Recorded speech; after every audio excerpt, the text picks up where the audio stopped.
Monsieur Baduel. Merci, Monsieur le Président. Voilà une motion qui nous tient particulièrement à cœur, portant sur la relocalisation nationale de la production de médicaments. On commence par celle-là, oui.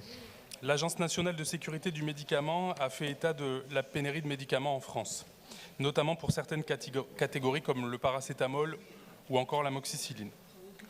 Aujourd'hui, les pharmacies doivent faire face à des problèmes d'approvisionnement importants, tant et si bien que le gouvernement autorise désormais les officines à fabriquer les antibiotiques temporairement.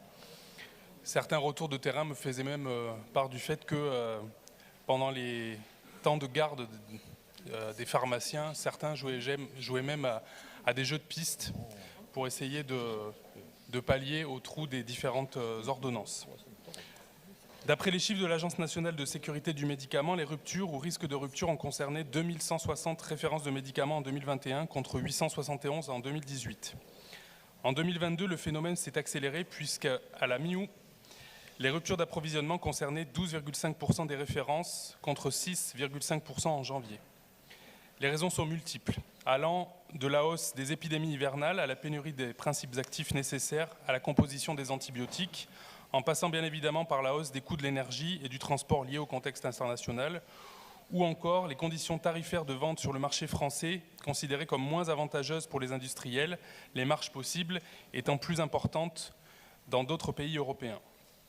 En 2020, en réaction aux conséquences de la pandémie mondiale de Covid-19, le président de la République annonce un projet de souveraineté industrielle pour la relocalisation des produits de santé.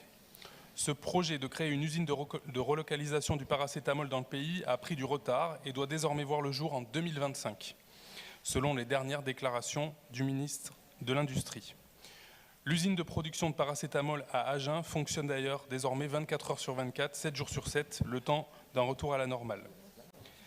Considérant la hausse avérée des phénomènes grippaux et infectieux et la demande qui en découle de paracétamol et d'amoxicilline notamment, considérant que les usines chinoises et indiennes détiennent aujourd'hui entre 60 et 80% de la production de principes actifs nécessaires à la fabrication de médicaments, considérant l'intérêt du département des Pyrénées-Atlantiques pour les questions de santé sur son territoire, l'Assemblée départementale, réunie aujourd'hui en séance plénière, affirme son soutien à tout projet de relocalisation de la production de médicaments sur le territoire national, notamment fort de l'expérience industrielle du territoire en la matière, et demande une régulation nationale pour mettre en adéquation production, stock et approvisionnement de médicaments. Je vous remercie.